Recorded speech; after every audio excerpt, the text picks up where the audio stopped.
this one is a fascinating case of the Rochambeau, which is when you have somebody that beat the guy that you beat and who beat the guy that you lost to. It's like it's the triad, right? If you have three players who can beat each other in a circle moving in one direction, who's actually stronger, right? So here's the thing. aeroshire is about to play Nezzo. Nezzo, who beat Lonolog. Apologies. Nezzo, who was beaten by Lonolog, right? Then aeroshire beats Lonolog. But Nezzo beats Sunset Radiance and beats Nuance to get up there. So you've got a case where you have three players who have beaten each other in a different direction. So who's supposed to be better? Because aeroshire beat the person that beat Nezzo, but Nezzo, you know what I mean?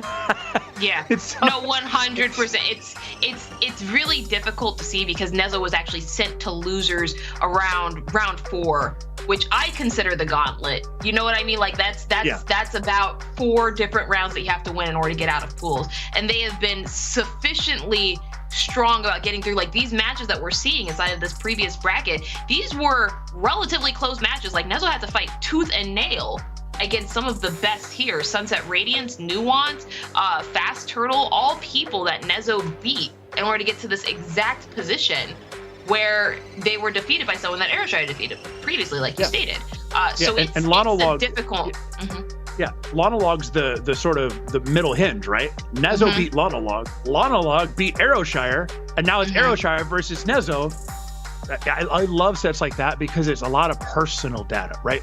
It's saying, what was it about the player that made them able to beat Nezzo, or Nezzo lost to Lonolog, and then aeroshire beat Lonolog. And if you only got by numbers, you'd say, okay, then aeroshire should be able to beat Nezzo, but that's not how competition works. Just because you beat somebody who beat another person doesn't mean you're going to win against them. That's a completely different person. The styles are different. The engagement's different. The character matchups are different. I love stuff like this. Some would say it's exactly the same to be expected as using the default palette with Beowulf and then running solo. You know what I mean? Yes, that's crazy. Against this team, like that's bonkers. Nezzo certainly displaying a lot of confidence here. I just want to know how much Idante paid them. That's all I want to know. That's literally it. I just want to know where the money came from, you know? But all you got to do is visually look. You just look for the chair throw, and it's in there every time. Oh my God. And as I say that, look at the health that disappeared on that sweep. I mean, not right now, but look at the health that it disappeared previously on that sweep, you know? Jesus, solos. My goodness. Wow, okay. Ooh, my God. Your knees? I just took your kneecaps. That was pretty unfortunate. And what that really was I feel Nezzo not quite knowing Beowulf's hitboxes there. Hi, as the voice of Beowulf, do you have any voices that you want to do for encouragement here for Nezzo? I'm going to do the voice of a very sensible coach telling you to pick a second character to go with Beowulf. Yes. Very yes. I understand that solo is very recommended. I don't think this is the instance where you want to run solo Beowulf, though. Solo I Beowulf don't know what else Peacock. you need. Like, Big didn't band. we go through this at Wednesday Night Fights? Big band. Didn't we go through the solo band thing? Didn't we do this? Just put a big band right there. Just put it there. Or at least snap. At least if you're gonna do all of that, as soon as you approach, you need to snap. You need to get that health back. You need it. It's required. And oh my God. I like this. The thing is, right now, Nezzo's definitely having the plan work out where aeroshire is teching right into the hits every time. Teching back by default isn't always, oh my gosh. Yeah.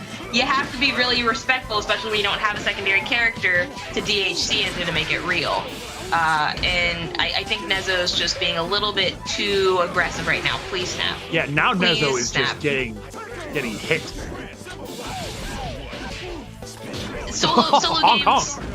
Solo games don't usually trade like this with trios.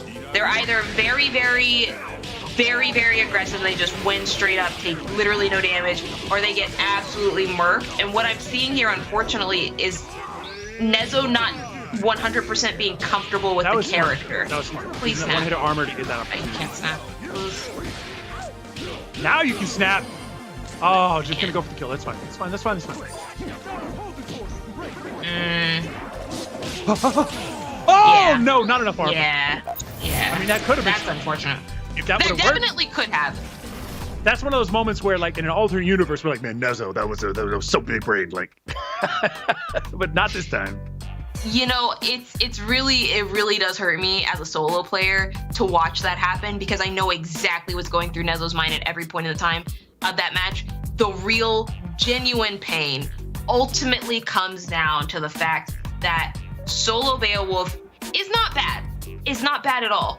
I just feel like in this matchup, you're going to be taking entirely too much damage before you can get to the point where you can actually work and do something unfortunately decent. No. And you add that in addition to the fact that he's throwing the chair immediately at round start. So that chip is just, it's immense, you know? It's large. Look at that. We're already at a 4th health right now. Like 10 seconds in the game. Yeah, you're taking away a lot of the advantages of your solo ratio by incurring all that extra chip. And now with 3 meters, if you spend it now, it's just going to be so much pain. Oh, you spend it right now, very easy. He's at a 4 health. The worst thing about all of this is that unfortunately Nezzo is spending the meter as well on super in order to actually approach, which means that he has no meter to snap, which is the most crucial component in any super matchup against a solo and a team. And that's what's really putting him apart here. It's very unfortunate, because when you see Nezzo get into the vein of being able to actually hit and being able to actually attack, they excel. They excel on every single one of those trades. But ultimately, the pressure is too great. And I know I'm harping on solos right now. It's just, Kai, it pains me to see solos have this happen to them. That one, it's so tough, because when you talk about like the meta of being a solo player, a lot of the tools that you need to have to be a solo player. I mean, even going back to like some of the classic players that would use, the original vanilla characters as solos, people like Philia, right? Where Philia has excellent solo mobility. She can be in the stratosphere. She can be in your face. She can move around. Problem is, Beowulf doesn't move around that fast. Wolf Blitzer is kind of a tool that lets you get around that problem, but not really, right? It doesn't work the same as a really agile air dash or a double jump, for goodness sake. And the fact that you have to lose that chair as a bet to get in, it doesn't work.